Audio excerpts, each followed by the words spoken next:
Hello everyone, would like to present to you the current state of the APX project to you. The focus of this video is especially based on the web-based configuration wizard, which is an application which allows you to manage the most common settings of an rFactor 2 dedicated server using a website. Short information about what's the project about.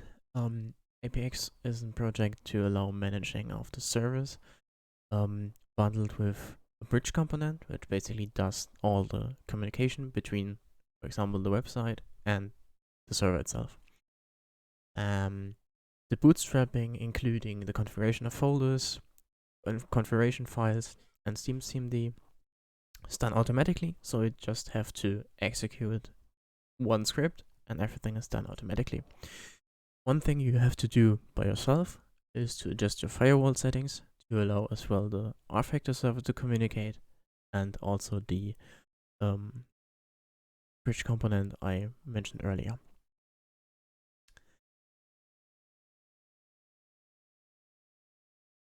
So enough of plain slide talking. Let us dive into the web configuration wizard directly. As you can see, I already have 2 servers configured already, and we now will take a closer look to the local test server. The server view contains the majority of the server settings you need to allow communication between the APX project and the server itself, but also the settings required to set an event, which I will describe later, and also control settings, for example, to start and stop the server, but also to update the server. Using the web interface, you can also manage the keys of the server, which will be automatically collected and uploaded. You might need this server unlock key, for example, to use paid content, but you can manage these keys all using the web interface. You don't have to transfer files from your local machine to your server. You just use the key, download it from the website, use it in the game to unlock it, and just add a new unlock key then using a file dialog, and just wait until the APX does its work. As I mentioned earlier, each server features an event. An event is basically a reusable configuration on rFactor server.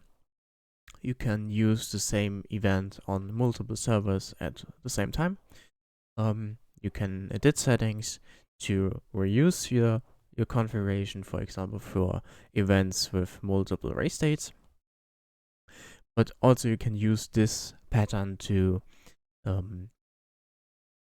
update the server each time to the same state without having any fluctuation based on by hand errors or something like that. As you can see, for the event, you can choose overrides. Overrides are basically just settings you want to change in the multiplayer and player JSON, nothing else. With an event, you can set conditions. Conditions are basically, at the moment, the RFM file you want to choose from. At a later point, it will also include weather settings. So you can basically set a scripted weather schedule.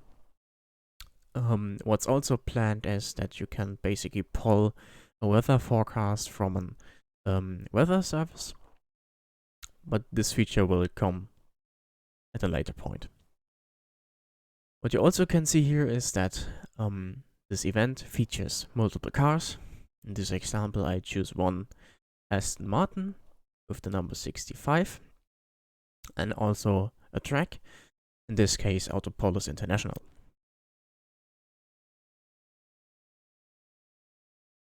Based on entries, it's nothing super special, no rocket science here. It's just basically the team name and the number the vehicle will run. As you can see, this entry has an section component. A component is basically the base template for a track or for an vehicle itself.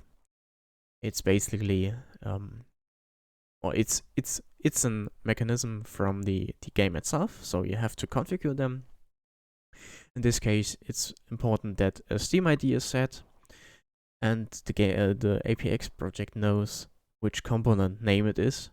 I will link an article from the APX wiki in the description, which describes how to get these values, and especially what the short name is used from. But I won't describe it in this video because it would make this video too long.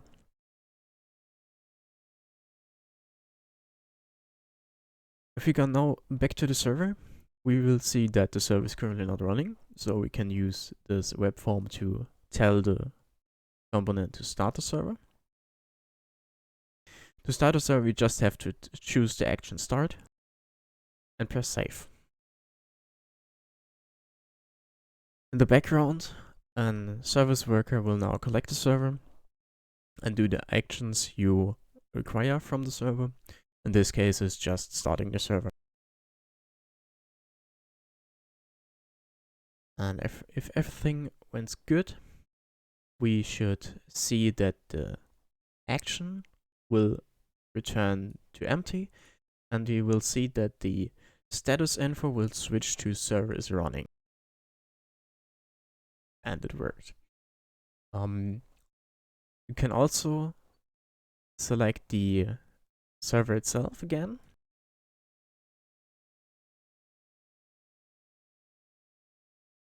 For example, if something changed on the server, for example, somebody connects to the server,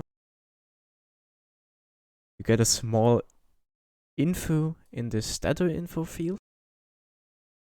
For example, a bot was added here. You can see that we have now a car with the configured number 65 on the server, and a user, or in this case a bot without a Steam ID. If you have a real user, you will see the Steam ID here. And also, which might be interesting, you can see the pending penalties here. In terms, for example, when somebody receives somehow multiple penalties, you will be able to see it here. And as a conclusion, I want to just show you an additional info here.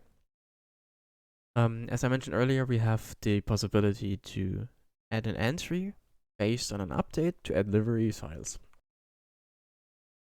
Library files are basically just files connected to an entry. You can add multiple files per entry. I have no limit here. You can just add the files, upload them, and they will be collected in the background. This means that if you want to, for example, deploy the complete skin pack, you just select your server. You make sure it's not running. In this case, it's running, so I would stop it first. And after that, you just select update config and redeploy. This option will basically restore the server to the vanilla state, removes every artifact from previous events. Server will be updated to the latest version. The workshop items will be updated to the latest version. The skin pack will be created or uploaded and created. And after that, you can basically just start the server and you're done. You don't have to transfer any files from per hand from your server, from your machine to your server. You just manage everything in the web interface, and you just press update, and APX does everything in the background by itself. And for example, if updates were released, you just do the same again. You don't have to alter anything. You just press stop the server, update the server, start it again. You're done. Users will be able to connect to the server properly, as long as the Steam content is subscribed properly, and you don't have to do any other options by your hand. You can just grab a coffee and wait until the work is done.